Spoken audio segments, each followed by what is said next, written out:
Welcome, ladies and gentlemen, to the Omniverse of Nick and Part 3 to the Super Saiyan Vegeta What If story. I'm your host, Nick. And like always, before we get into today's episode, be sure to smash the like button, subscribe to the Omniverse of Nick channel, and comment your favorite part or parts of ongoing or past stories, as well as future recommendations for what-ifs and general discussion you want to see on the channel in the future, which you can also check out in the Google Doc posted in this video, and every one of my videos and posts about every single project will be in the works for the future. With all that out of the way, let's get into the beginning of the Android arc with this story. The second Vegeta story on the channel. Well, if you don't count the Turbo one, but that's beside the point. The androids have made their presence known, 19 and Dr. Gero. But Vegeta is there from the start this time. And with better caution to the heart illness and wanting to stay on top as much as possible with Vegeta being Super Saiyan first, Goku being around, he beats 19. Which, Gero, seeing this, Vegeta, and everything like that, yeah, he dips. He dips right then and there. And with Goku not having to be taken back, this means that Yamcha stays with the team. And, obviously, Goku stays with the team too, because again, much more caution to the heart illness, and Vegeta being around gives him the incentive to want to take the medicine, so that way he can monitor the situation and try to contain Vegeta should his ego get in the way. Speaking of, Vegeta tells everyone to stand back now. He'll handle the other android and deal with this threat properly.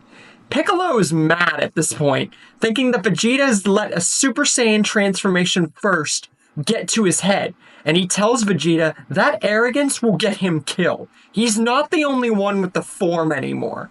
They have to do this together.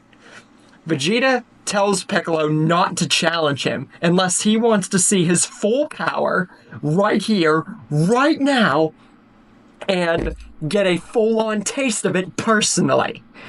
Goku is actually a little bit intrigued and puzzled on what Vegeta means by his full power, because it seems like he's hiding something, but he doesn't pay any mind to that and agrees with Piccolo that other android, he could very well prove a threat still. They have to work together on this, but Vegeta doesn't listen. He just simply powers into Super Saiyan and flies to the direction of Dr. Gero.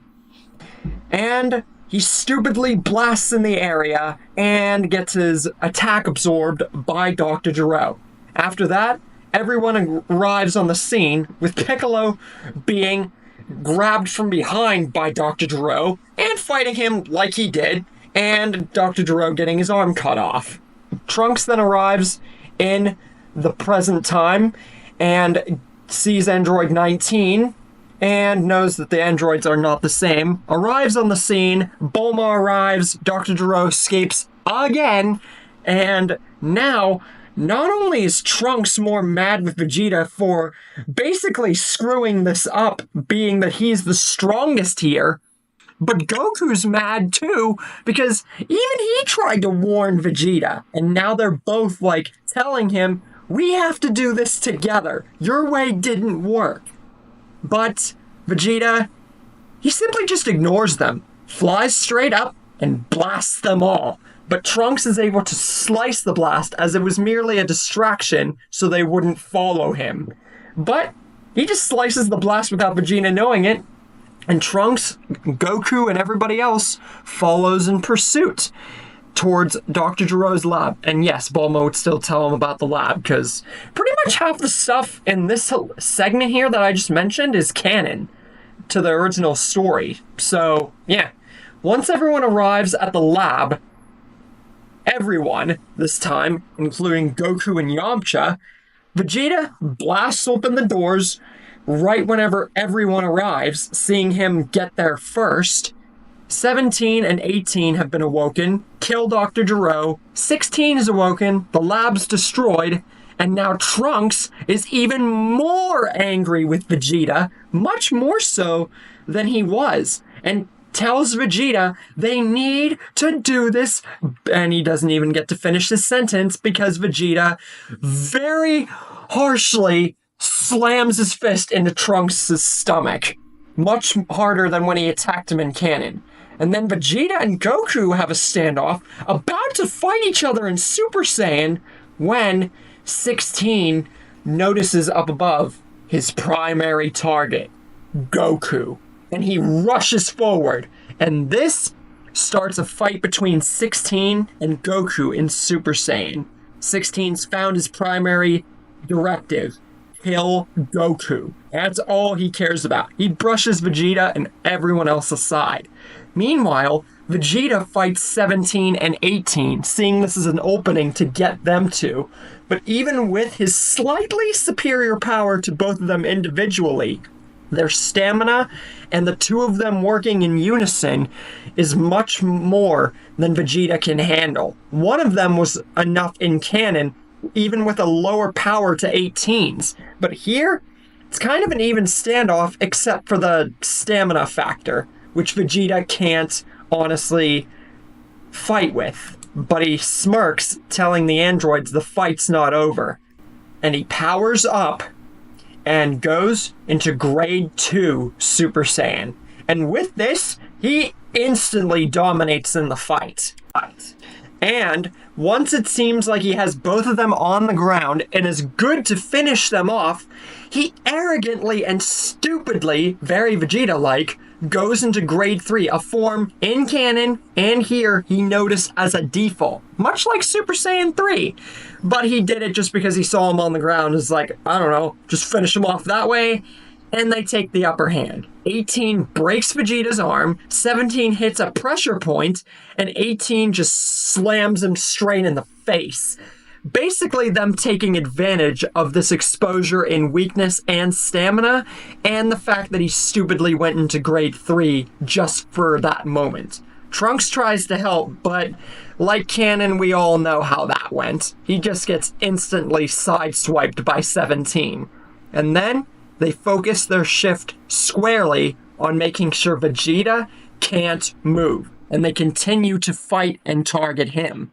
Meanwhile, 16 and Goku are still fighting. I say fighting, but canon Goku, before Hyperbolic Time Chamber, would not last a second against 16. And whatever advantage that he did have, it's barely worth anything now. Yes, Goku's able to still fight back a good amount, but 16 has much more of an advantage. And it is definitely more dominant in the fight. So much so that Gohan turns Super Saiyan for the first time, because remember, Goku trained him even harder than he trained him and Piccolo and canon and himself, so he would have Super Saiyan. And while he is trying to protect his father, 17 beats both Piccolo and Tien for trying to interfere in keeping Vegeta down. And Yamcha, just because he's there, yeah, I really don't think or hope that any of you thought that he was going to amount to much. 17 just instantly swipes him away. Krillin, he's too scared to do anything, so he's just standing there like he was in canon. But even after all the beating and stamina loss, Vegeta in Super Saiyan stands before 17 and 18. And with a huge, humongously apish roar, Vegeta powers up, exuding every single bit of ki and strength into a mighty transformation. 17 is surprised. There's no way Vegeta should have this much strength, let alone exceed his past power reading. But this is the breakthrough to Mastered Super Saiyan, which Vegeta was very close to before the android's arrival. But because of his stamina loss and his fighting, and the fact that 17 and 18 have unlimited stamina and the exudage of the form, he doesn't last long.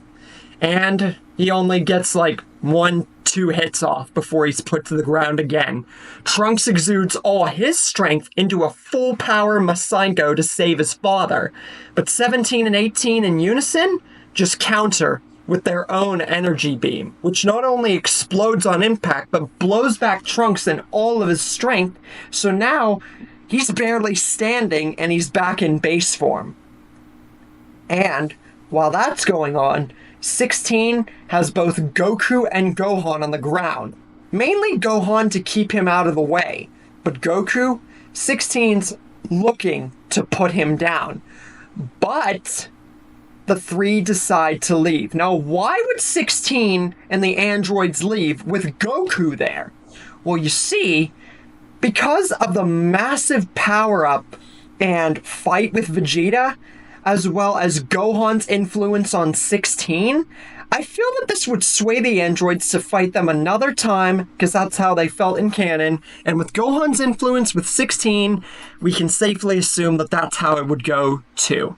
Krillin gives all of them sensu beans, and Vegeta transforms to Mastered Super Saiyan almost instantaneously, as if it's brand new to him, in a fit of utter rage. For the first time since he got this form against Frieza, he has lost a fight, and he flies away in defeat.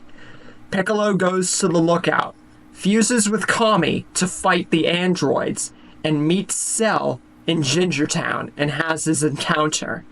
After that, Krillin and Trunks go to the underground bunker of the laboratory of Gero's and see present Cell. And they wipe him off the motherfrickin' face of the earth. While Piccolo and Tien look for the current Cell. Well, I say current, but the current one was just vanquished. You guys know what the frick I was talking about. But Vegeta, he has a much different plan in mind. Rather than looking for Cell and wanting to get his perfect form.